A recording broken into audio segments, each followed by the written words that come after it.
আল্লাহ রাব্বুল আলামিনের হাবিব বলেন যাকাতু বন্দরাতুল ইসলাম, যাকাত হলো ইসলামের একটা সেতু বন্ধন, একটা ব্রিজ, একটা কালভার্ট। ইসলামের ব্যানার হচ্ছে পাঁচটা। কয়টা জোরে বল? পাঁচটা।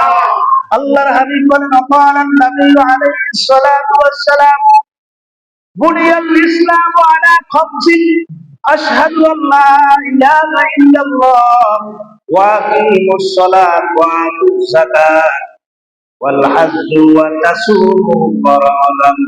সুবহানাল্লাহ। আল্লাহর হাবিব বলেন ইসলামের বেড়া হলো পাঁচটা। কয়টা?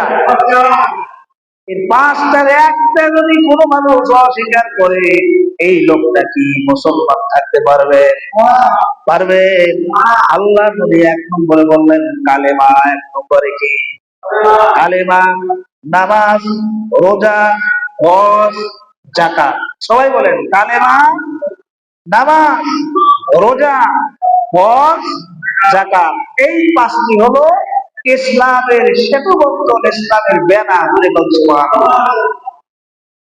নবীজি বলেন এই পাঁচটার একটা যদি কোন ব্যক্তি যদি অস্বীকার করে বা সাক্ষ্য দিয়ে বিনা দলিলে, এই লোকটা বেঈমান হয়ে যাবে। ঠিক কিনা?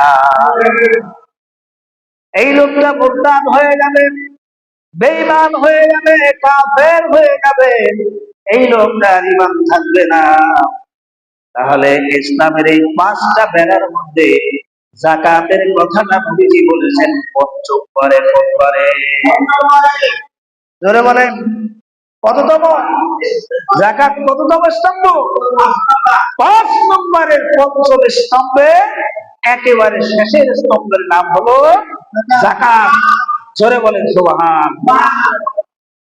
তা নবীজি বলেন 4টি কাজের মধ্যে একটি কাজ হলো বান্দা যখন হিসাব করে গুনে গুনে মাল সামানার যাকাত যদি কোনো বান্দা দেয়, যাকাত দেওয়ার সাথে সাথে ওই মালগুলো যখন পবিত্র হয়ে যায়, ওই ধন সম্পদ আমার আল্লাহ বাড়াইতে বাড়াইতে বাড়াইতে বহুত পাহাড় পরিমাণ বাড়াইয়া যায়। সুবহানাল্লাহ।